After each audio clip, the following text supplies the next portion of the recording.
ಹೇಗಿದ್ದೀರಾ? ಎಲ್ಲರೂ ಚೆನ್ನಾಗಿದ್ದೀರಾ ಅಂತ ಅಂದ್ಕೊತೀನಿ. ಕ್ಷಮಿಸಿ, ನನಗೆ ಅಷ್ಟು ವೀಡಿಯೋಸ್ ಕಂಟಿನ್ಯೂ ಮಾಡೋಕ್ಕಾಗಲಿಲ್ಲ, ಸ್ವಲ್ಪ ಪರ್ಸ್ನಲ್ ಪ್ರಾಬ್ಲಮಿಂದ. ಇವತ್ತೊಂದು ವಿಡಿಯೋ ಹಾಕ್ತೀನಿ, ಕಾರ್ಟೂನ್ ವಿಡಿಯೋ. ಅದರಲ್ಲಿ ಹೀಗೆ ಹಳ್ಳಿ ಮಾತುಕತೆ ಒಂದೊಂದು ಎಪಿಸೋಡ್ ಹಾಕ್ಕೊಳ್ತಾ ಹೋಗ್ತೀನಿ ಸದ್ಯಕ್ಕೆ. ನೆಕ್ಸ್ಟ್ ಆಮೇಲೆ ನಾನು ಹಳೆ ಕತೆ ಏನಿದೆ ಅದನ್ನು ಮುಂದುವರಿಸ್ತೀನಿ. ವಿಡಿಯೋ ನೋಡಿದವ್ರೆಲ್ರಿಗೂ ಧನ್ಯವಾದಗಳು. ಯಾರಾದರೂ ಫಸ್ಟ್ ಟೈಮ್ ನೋಡ್ತಾ ಇದ್ದರೆ ದಯವಿಟ್ಟು ಸಪೋರ್ಟ್ ಮಾಡಿ, ಸಬ್ಸ್ಕ್ರೈಬ್ ಆಗಿ ಹಾಗೂ ಲೈಕ್ ಮಾಡಿ ಅಂತ ಕೇಳ್ತೀನಿ. ಧನ್ಯವಾದಗಳು. ಏನು ಶಿವಜ್ಜಿ, ಬಾಗ್ಲ ಹತ್ರ ನಿಂತ್ಕೊಂಡು ಒಬ್ಬಳೇ ಏನು ಯೋಚನೆ ಮಾಡ್ತಿದೀಯಾ? ನಮ್ಮ ಓಣಿ ಕೊನೆಗೆ ಇಲ್ಲಿ ಮನೆಯಲ್ಲೇನೆ ಇವ್ರದ್ದು ರಾಮಪ್ಪರದು, ರಾಮಪ್ಪನ ಮಗಳದೇನ ಮದುವೆ ಅಂತಲ್ಲ, ಪ್ರಿಂಟ್ ಕೊಟ್ಟಿದ್ದಾರಾ ನಿಮ್ಮ ಮನೆಗೆ? ಹೌದಪ್ಪ, ನಮ್ಮ ಮನೆಗಲ್ಲೇ ಒಂದು ವಾರಕ್ಕಿಂತ ಮುಂಚೆನೆ ಬಂದು ರಾಮಪ್ಪಣ್ಣನೂ ಹೆಂಡ್ತಿನೂ ಇಬ್ರು ಬಂದು ಪ್ರಿಂಟ್ ಕೊಟ್ಟು 2 ದಿನ ಮುಂಚೆನೆ ಬಾ ಅಂತ ಹೇಳಿದ್ದಾರೆ ನನಗೆ. ಬಾ ಬಾ ಬಾ ಬಾ ಬಾ ಇವಳನ್ನ ಕರೆದಿದ್ದಾರೆ, ನಮ್ಮನ್ನ ಕರೆದಿಲ್ಲ. ಹಂಗಾದ್ರೆ ನನ್ನ ಸ್ಟೇಟಸ್ಸಿನ ಗತಿ ಏನಾಗಬೇಡ. ಅಲ್ಲ, ಒಂದು ಖಾರದ ಪುಡಿ ಇಲ್ಲ ಅಂದ್ರೂ ನಮ್ಮ ಮನೆ ಬಾಗಿಲು ನೆನಪಾಗುತ್ತೆ, ಒಂದು ಉಪ್ಪಿಲ್ಲ ಅಂದ್ರೂ ನೆನಪಾಗುತ್ತೆ, ಒಂದು ಸಕ್ಕರೆ ಇಲ್ಲ ಅಂದ್ರೂ ನೆನಪಾಗುತ್ತೆ. ಮಗಳನ್ನ ಮದುವೆ ಮಾತ್ರ ನಮ್ಮ ಮನೆ ಬಿಟ್ಟು ನೆಕ್ಸ್ಟೇ ಇವಳು ಮನಿರೋದು. ಇವಳಿಗೆ ಪ್ರಿಂಟ್ ಕೊಡೋಕ್ಕಾಗುತ್ತೆ, ನಮಗೆ ಕೊಡೋಕ್ಕಾಗಲ್ಲ. ನಾನು ಅಂದ್ರೇನು, ಈ ಊರಲ್ಲಿ ನನ್ನ ಸ್ಟೇಟಸ್ ಅಂದ್ರೇನು? ನನ್ನ ಮನೆ ಬಿಟ್ಟು ಇವಳು ಮನೆಗೆ ಪ್ರಿಂಟ್ ಕೊಟ್ಟಿದ್ದಾರಾ? ಏನು, ಒಂದು ವಾರದ ಮುಂಚೆ ನಿಮ್ಮ ಮನೆಗೆ ಪ್ರಿಂಟ್ ಕೊಟ್ಟಿದ್ದಾರಾ? ನಮ್ಮ ಮನೆಗೆ ಕೊಟ್ಟಿದ್ದಾರಾ ಏನಪ್ಪ, ನನಗೆ ಗೊತ್ತಿರೋಕ್ಕಿಲ್ಲ. ಇರು, ನಾನು ಸೊಸೆನೊಂದ್ಸಲ ಕೇಳ್ತೀನಿ. ಲಕ್ಷ್ಮವ್ವ, ಬಾರವ ಒಂಚೂರು ಹೊರಕ್ಕಿಲ್ಲಿ. ಏನತ್ತೆ, ಹೆಂಗೆ ನಡ್ಕೊಂಬರ್ತೀನಿ ಅಂತ ನೋಡಕ್ಕೆ ಕರೆದ್ರಾ? ಇಲ್ಲ, ನಿಮ್ಮ ಅತ್ತೆ ಹೆಂಗೆ ನಿಂತ್ಕಂತೀಯಾ ಅಂತ ನೋಡಕ್ಕೆ ಕರೆದ್ರು. ಪುಷ್ಪ, ಅದಕ್ಕೇನೋ ತಲೆ ಇಲ್ದಲೆ ಹಂಗಾಡುತ್ತೆ. ನೀನು ಅವಳ ಜೊತೆ ಸೇರ್ಕೊಂಡು ಕಾಮಿಡಿ ಮಾಡಬೇಡ, ಸುಮ್ಮನಿರು. ನನಗೆ ಪ್ರಿಂಟ್ ಕೊಟ್ರಾ ಇಲ್ವಾ ಅನ್ನೋ ಚಿಂತೆ, ನಿಮಗೆ ನಿಮ್ಮ ಚಿಂತೆ. ಸೊಸೆ, ನಿಂದು ನಗದೆಲ್ಲ ಆಗಿದ್ರೆ ಒಂಚೂರು ಬಾಯಿ ಮುಚ್ಚು, ನಾನೊಂದು ಮಾತು ಕೇಳಬೇಕು. ಆವಾಗಿಂದನೂ ಹೊರ ಕರೆದು ಬರೀ ಇದನ್ನೇ ಮಾತಾಡ್ತಿದ್ದೀರಾ. ಅದೇನು ಕೇಳಿ? ಈ ರಾಮಪ್ಪರ ಮನೆದು ಮದುವೆ ನಮ್ಮನೆಗೆ ಪ್ರಿಂಟ್ ಕೊಟ್ಟಿರಂಗೆ ಕಾಣಲ್ಲ ಅವರು. ನನ್ನ ಪ್ರಕಾರ ಕೊಟ್ಕಿಟ್ಟಿದಾರ, ಮತ್ತೆ ನನ್ನ ಕಣ್ ತಪ್ಪಿಸಿ ಏನಾರ ಮತ್ತು ನಾನು ಸುಮ್ಮನೆ ಅವ್ರಿಗೆ ಬೈಕೊಂಡು ಇಲ್ಲಿ ಪುಷ್ಪರ ಮನೆಗೆ ಕೊಟ್ಟಿದ್ದಾರೆ, ನಮ್ಮ ಮನೆಗೆ ಕೊಟ್ಟಿಲ್ಲ ಅಂದರೆ ಹೆಂಗಿದು? ಕೊಟ್ಟಿದ್ದಾರಾ ಏನಿಲ್ಲ? ಇಲ್ಲ ಬಿಡಿಯತ್ತೆ, ಕೊಟ್ಟಿಲ್ಲ. ನಾನು ಇಲ್ಲೇ ಬಾಕ್ಲ ಮುಂಚೆನೇ ಇದ್ದೆ, ತಗೊಳ್ಳಿ. ಅವರು ಪ್ರಿಂಟ್ಗಳು ಕೊಟ್ಕೊಂಡು ಓಡಾಡಬೇಕಾರೆ ಇಲ್ಲೇ ಬಾಕ್ಲ ಹತ್ರ ನಾನು ಮುಸ್ಟಗಳನ್ನ ಬೆಳ್ಕೊಂಡು ಕುಂತಿದ್ನ. ಅವರು ಏನು ಗೊತ್ತಾಗ್ದಲೇ ಹೋದ್ರೋ ಅಥವಾ ಬೇಕು ಅಂತ ಹೋದ್ರೋ ಗೊತ್ತಿಲ್ಲ ನನಗೆ. ಒಟ್ಟಿನಲ್ಲಿ ನಮ್ಮ ಮನೆಗಂತೂ ಕೊಡಲಿಲ್ಲ, ಅದು ಮಾತ್ರ ಕನ್ಫರ್ಮ್ ಆಗಿ ಹೇಳ್ತೀನಿ ನೋಡಿ. ಅಲ್ಲ, ನಿನ್ನನ್ನು ಬಿಟ್ಟು ಎಲ್ಲರ ಮನೆಗಳು ಕೊಟ್ಕೊಂಡು ಹೋಗ್ತಾರೆ ಅಂದರೆ ನಿಂದು ಸ್ಟೇಟಸ್ ಏನಾಗಬೇಕು ಶಿವಕ್ಕ? ಈ ಹಳ್ಳಿಲಿ ಬಿಟ್ಟಾಕು, ಹಳ್ಳಿಲಿ ಬೇಡಪ್ಪ. ಈ ಓಣಿಲೆ ನೀನು ಅಂದ್ರೇನು, ನಿನ್ ಗತ್ತು ಅಂದ್ರೇನು, ಏನೇ ಆದರೂ ಎಲ್ಲದಕ್ಕೂ ಫಸ್ಟು ನಿನ್ನ ಹೆಸರೇ ಕರೆಯೋದವ. ಅಂತಳನ್ನೇ ಬಿಟ್ಟು ಮದುವೆ ಮಾಡ್ತಿದ್ದಾರೆ ಅಂದರೆ 4 ಜನ 4 ಥರ ಅನ್ಕೊಂತಾರೆ ಬಿಡು. ಅಯ್ಯೋ ಏನು ಕಾಲ ಬಂತೋ ಏನೋ. ಆದರೂ ಹಿಂಗೆ ಆಗ್ಬಾರ್ದಿತ್ತು. ಬಿಟ್ಟರು ಹೋಗ್ತಾರೆ ಬಿಡೆ, ಅವ್ರಿಗೆ ಲಾಸು, ನನಗೇನಲ್ಲ. ನನ್ನ ಕಡೆಯಿಂದ ಒಂದು ಒಳ್ಳೆ ಏರ್ ಸಿಕ್ತಿತ್ತಾ, ಅಥವಾ ಬೆಳ್ಳಿದೋ ಬಂಗಾರದ್ದೋ ಮಾಡ್ತಿದ್ದೆ. ನನ್ನನ್ನು ಬಿಟ್ಟು 30 ರೂಪಾಯಿ 40 ರೂಪಾಯಿ ಕೊಡೋವನ್ನೆಲ್ಲ ಕರೆದಿದ್ದಾರೆ. ಕರ್ಕೊಂಡ್ಲಿ ಬಿಡು. ಮನೆಗೆ ಬಂದಿರೋ ಸೊಸೆಗೆ ಒಂದು ಮೂಗು ಬಟ್ ಕೊಡಲ್ಲ, ಇನ್ನು ಅವರಿಗೆ ಬೆಳ್ಳಿ ಬಂಗಾರ ಏರ್ ಮಾಡಲ್ಲ ನಮ್ಮತ್ತೆ. ಇಂಥ ಜಂಪ ಕುಚ್ಕೊಳಕ್ಕೆ ಏನು ಕಮ್ಮಿ ಇಲ್ಲ. ಅಯ್ಯೋ, ಆದ್ರೂ ಮದುವೆನ ಭಾರಿ ಅದ್ದೂರಿ ಮಾಡ್ತಿದ್ದಾರೆ. ಅದೇನು ಮಂಟಪ, ಅದೇನು ಜನನ ಕರೆದಿರೋದವರು. ಆ ಪ್ರಿಂಟ್ ಒಳ್ಳೆ ಬಂಗಾರದ ಇದ್ದಂಗೈತೆ, ಬಂಗಾರದ ಕಲರ್ ಪ್ರಿಂಟು ಭಾರಿ ಚೆನ್ನಾಗೈತೆ. ಅಯ್ಯಯ್ಯಯ್ಯಯ್ಯ, ಆದ್ರೂ ನಮ್ಮ ಕಾಲದಲ್ಲಿ ಹಿಂಗಿರಲಿಲ್ಲ ಬಿಡು. ಒಂದು ಪೆಂಡೋಲ್ ಹಾಕಿ 4 ಪ್ಲಾಸ್ಟಿಕ್ ಕುರ್ಚಿ ಹಾಕಿದ್ರೆ ಗಂಡು ಹೆಣ್ಣು ಇದ್ರೆ ಮದುವೆ ಆದಂಗೆ.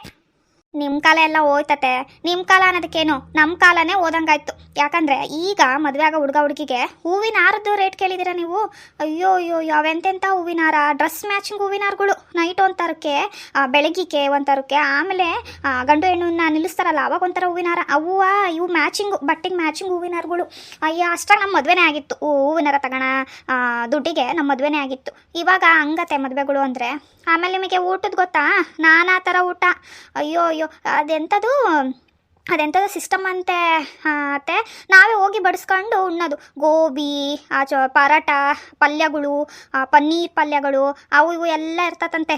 ರಾಮಪ್ಪರ ಮನೆಗೂ ಹಂಗೆ ಮಾಡಿಸಿದಾರೆ ಏನೋ, ಯಾರಿಗೂ ಗೊತ್ತು. ದುಡ್ಡಿದಾವೆ, ಮಾಡಿಸ್ಬೋದು. ಓಹೋ, ಹಿಂಗೆಲ್ಲ ಐತೇನು? ಹೌದು, ಮತ್ತೆ ಆದರೂ ಒಂದು ಬೇಜಾರತ್ತೆ. ಊಟ ಮಿಸ್ ಆಗುತ್ತಲ್ಲ ಅನ್ನೋದೊಂದೇ ಬೇಜಾರು ನನಗೆ. ಅಯ್ಯ, ಊಟ ಅಲ್ಲ ಕಣೆ ಮುಖ್ಯ, ಮದ್ವೆ ಕರೆಯೋದು ಮುಖ್ಯ. ಮದ್ವೆಗೆ ನಮ್ಗೆ ಕರ್ತಿಲ್ಲ, ನಮ್ಮ ಸ್ಟೇಟಸ್ ಏನಾಗಬೇಡ, ಹಂಗೆ ಹೋಗಿ ಊಟ ಮಾಡಕ್ಕೆ. ನೀನೊಬ್ಳು ಊಟ ಅಂತೆ ಊಟ, ಸುಮ್ಮನಿರೆ, ಏನು ಕಂಡಿಲ್ಲದ ಊಟ ಏನೋ ಅದು. ಆಗಾಗ ಸೀತಕ್ಕನ್ ಸವಾರಿ ಬಂತು, ಬಾರವಾ ಸೀತವ, ಎಲ್ಲಿ ನೋಡ್ಲೇ ಇಲ್ಲ 2-3 ದಿನ ಆಯ್ತು. ನಾನೆಲ್ಲಿಗೆ ಹೋಗೋಣ ಊರನ್ ಬಿಟ್ಟು. ಇಲ್ಲಿ ಮಗ ಸೊಸೆ ಅವರೆಲ್ಲ ಬಂದಿದ್ರಾ, ಅವ್ರು ಇವರು ಬಂದಿದ್ರು, ಅಡುಗೆ ಪಡ್ಗೆ ಮಾಡ್ಕಂತ ನಂದು ನಿಧಾನ ಆಯ್ತು. ರಾಮಪ್ಪರ ಮನೇಲಿ ಬೇರೆ ಪ್ರಿಂಟ್ ಕೊಟ್ಟು ಹೋಗಿದಾರವ, ಅವ್ರ ಮದ್ವೆಗೆ ಬೇರೆ ಹೋಗ್ಬೇಕು. ಒಂದು ಸೀರೆ ತಗೊಳಕ್ ಹೋಗೋಣ ಅಂತ. ನನ್ನ ಹತ್ರ ಒಳ್ಳೆ ಸೀರೆನೇ ಇಲ್ಲ, ಅವ್ರ ಮನೆ ಎಲ್ಲ ದೊಡ್ಡ ದೊಡ್ಡ ಜನ ಬರೋದು, ಅದಕ್ಕೆ ಸೀರೆ ಉಡ್ಕೊಂಡು ಹೋಗ್ಬೇಕಲ್ಲ. ನಾನು ಅದಕ್ಕೆ ಬಂದೆ ನಿಮ್ಮ ಮನೆಗಳ ಹತ್ರ ತರಕ್ಕೆ ಹೋಗೋಣ ಹೆಂಗೆ ಅಂತ. ಓ, ಹಂಗಾರೆ ನಿಮ್ಮ ಮನೆಗೂ ಕರೆದು ಮುಂದಕ್ಕೆ ಹೋಗಿದ್ದಾನೆ. ಹಾಂ, ನಮ್ಮನೆಗೂ ಕರೆದಿದ್ದಾನೆ. ಯಾಕೆ ನಿಮ್ಮನೆ ಕರೆದಿಲ್ಲ? ಇಲ್ಲ ಸೀತಕ್ಕ, ಬಿಟ್ಟೆ ಹೋಗಿದ್ದಾರೆ ಶಿವಕ್ಕನ ಮನೆನ. ಇಲ್ಲಿ ನೋಡ್ರೆ, ಇಬ್ಬರಿಗೂ ಹೇಳ್ತಿದ್ದೀನಿ, ನನ್ನನ್ನು ಅವ್ರು ಕರೆದಿಲ್ಲ, ನೀವು ಹೋಗ್ಕೂಡ್ದು ಅಷ್ಟೇ. ಯಾಕೆ ಶಿವಕ್ಕ ಕರೆದಿಲ್ಲ ನಿನ್ನ? ನಾವ್ಯಾಕೆ ಹೋಗ್ಬಾರ್ದು? ನಾವು ಹೋಗಿ ಬರಲೇವಾ? ಅಷ್ಟು ಚೆನ್ನಾಗಿ ಊಟ ಮಾಡಿಸಿದ್ದಾರೆ, ನಾವು ಉಂಡು ಬರಲೇ. ಹೌದೌದು, ನನ್ಗಳೆಲ್ಲ ಗೊತ್ತಿಲ್ಲ. ಅವರು ನನ್ನನ್ನು ಕರೆದಿಲ್ಲ, ನಮ್ಮ ಮನೇಲಿ ಯಾರನ್ನೂ ಕರೆದಿಲ್ಲ. ನಿಮಗೆ ಇನ್ನೊಂದ್ಸಲ ನಮ್ಮ ಮನೆ ಬಾಗ್ಲಿಗೆ ಬಂದಾಗ ಅಕ್ಕಿ, ಸಾಸಿವೆ, ಎಣ್ಣೆ, ರವೆ ಬೇಕು, ನೀವು ಕೇಳ್ದಾಗೆಲ್ಲ ನಾನು ಕೊಡಬೇಕು.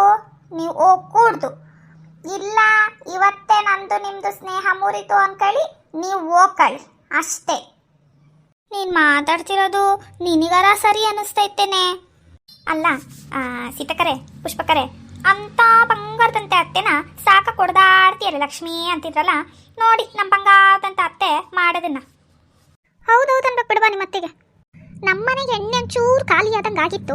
ನಾನು ಇವತ್ತು ಲಕ್ಷ್ಮಿ ಹತ್ರ ಇಸ್ಕೊಳ್ಳೋಣ ಅನ್ಕೊಂಡೆ. ನಾನೆಲ್ಲರ ಮದುವೆಗೆ ಹೋಗ್ತೀನಿ ಅಂದರೆ ಮುಗೀತು. ಇವತ್ತು ನನಗೆ ಎಣ್ಣೆನೂ ಇಲ್ಲ, ಏನೂ ಇಲ್ಲ. ಸುಮ್ಮನೆ ನಾನು ಹೋಗಲ್ಲ ಅಂದು ಎಣ್ಣೆ ಇಸ್ಕೊಂಡು ಹೋಗೋದೇ ಒಳ್ಳೇದು. ಅದ್ರಲ್ಲಿ ಏನಾಯ್ತಾಗ, ನೀನು ಹೋಗಲ್ಲ ಅಂದರೆ ಮತ್ತೆ ನಾವೇ ತಿನ್ನೋಗೋದು, ನಾವೆಲ್ಲ ಒಂದೇ ಕುಟುಂಬದ ಥರ ಅಲ್ವೇನೆ ಲಕ್ಷ್ಮಿ? ಹೋಗಲ್ತಾ ಶಿವಕ, ಹೋಗಲ್ತಾಳವಾ? ಏ ಸೀತಕ್ಕ, ನೀಗೊಂಚೂರು ಬುದ್ಧಿ ನೋಡು. ನಾವೆಲ್ಲರೂ ಹೋಗ್ತಿಲ್ಲ, ನೀನು ಹೋಗಿ ಏನು ಮಾಡ್ತೀಯಾ? ನೀನು ಹೋಗಕ್ಕೆ ಹೋಗ್ಬೇಡ, ಸುಮ್ಮನಿರು. ಆಯ್ತು ತಗೊಳ್ರವ, ಮತ್ತೆ ಇನ್ನೇನು ಮಾಡೋದು, ಹೋಗಲ್ಲ. ಅತ್ತೆ, ಅಲ್ಲಿ ದೂರದಲ್ಲಿ ಬರಕತ್ತಿರೋದು ರಾಮಪ್ಪರ ಅನ್ನಿಸ್ತಿಲ್ಲ ನಿಮಗೆ? ಹೌದು, ರಾಮಪ್ಪನೇ. ಅವನು ಯಾಕೋ ಈ ಕಡೆ ಬರ್ತಿದ್ದಾನೆ.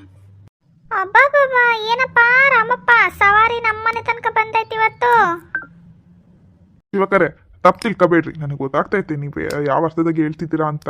ಅದು ಏನಾಗ್ಬಿಟ್ಟಿದೆ ಅಂದರೆ, ನಾನು ಮೊದಲನೇ ಮಗ ಸೊಸೆನ ಕಳಿಸ್ದೆ. ನಾನು ಈ ಕಡೆ ಬೇಕಾದ್ರ ಮನೆಗೆಲ್ಲ ಕೇಳ್ಕೊಂಬರ್ರಪ್ಪ, ನಾವು ಈ ಕಡೆ ಹೋಗಿ ಬರ್ತೀವಿ ಅಂತ ನಾನು ಕಳಿಸಿದ್ದೀನಿ. ಅವ್ರು ಏನು ಮಾಡಿಬಿಟ್ಟಿದ್ದಾರೆ, ನಿಮ್ಮ ಮನೆ ಇಲ್ಲೇ ಅಂತ ಅವ್ರಿಗೆ ಗೊತ್ತಾಗಿಲ್ಲ, ಅವರು ಮರ್ತು ಬಿಟ್ಟು ಹೋಗಿದ್ದಾರೆ. ಆಮೇಲೆ ಮನೆ ಕುಂತಾಗ ಹಿಂಗೆ ಮಾತಾಡ್ಬೇಕಾರೆ ಆವಾಗ ಗೊತ್ತಾಯ್ತು ನಿಮ್ಮ ಮನೆಗೆ ಅವರು ಬಂದಿಲ್ಲ ಕರೆಯೋಕ್ಕೆ ಅಂತೇಳಿ. ಅದಕ್ಕೆ ಬಂದೆ ನಾನು, ಈಗ ಕರೆದು ಇದು ಮಾಡೋಣ ಅಂತೇಳಿ. ಪ್ರಿಂಟ್ ತಗೊಂಬಂದಿಲ್ಲ, ಏನು ಅನ್ಕೋಬೇಡ್ರಿ, ಸಂಜೆಗೆ ತಗೊಂಬರ್ತೀನಿ. ಈಗ ನನಗೆ ವಿಷಯ ಗೊತ್ತಾಗ್ತಿದ್ದ ತಕ್ಷಣನೇ ಹಂಗೆ ಬಂದ್ಬಿಟ್ಟೆ ನಾನು, ಅದೇ ಇದ್ರಾಗ ಬಂದೆ. ಪ್ರಿಂಟ್ನ ನಾನು ಸಂಜೆ ತಗೊಂಬರ್ತೀನಿ. ನೀವು ಮದುವೆಗೆ ತಪ್ಪದೆ ಬರಬೇಕು.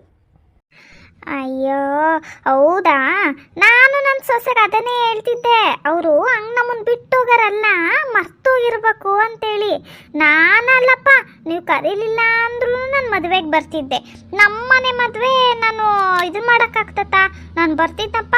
ನಾನು ಅದೇ ಅನ್ಕೊಂಡಿದ್ದೀನಿ, ರಾಮಪ್ಪ ಯಾಕೋ ಕರೆದಿಲ್ಲ, ಟೆನ್ಷನಾಗೆ. ಮದುವೆ ಅಂದರೆ ಇದನ್ನು ಮಕ್ಕಳ ಆಟಲ್ಲಿ ನೋಡು, ಸುಮಾರು ಇರ್ತವೆ ಮಾಡವು, ಅದ್ರಾಗೂ ಎಲ್ಲ ನೀನೇ ನಿಂತ್ಕೊಂಡು ಮಾಡಬೇಕು. ಪಾಪ ಮಗುಗೆ ಅಷ್ಟಿನ ಗೊತ್ತಾಗಲ್ಲ.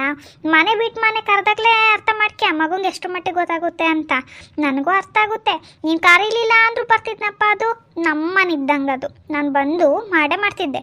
ನಾನು ಸೊಸೆಗೆ ಅದನ್ನೇ ಹೇಳ್ತಿದ್ದೆ, ಇವರಿಗೂ ಅದನ್ನೇ ಹೇಳ್ತಿದ್ದೆ. ಕೇಳಬೇಕಾದ್ರೆ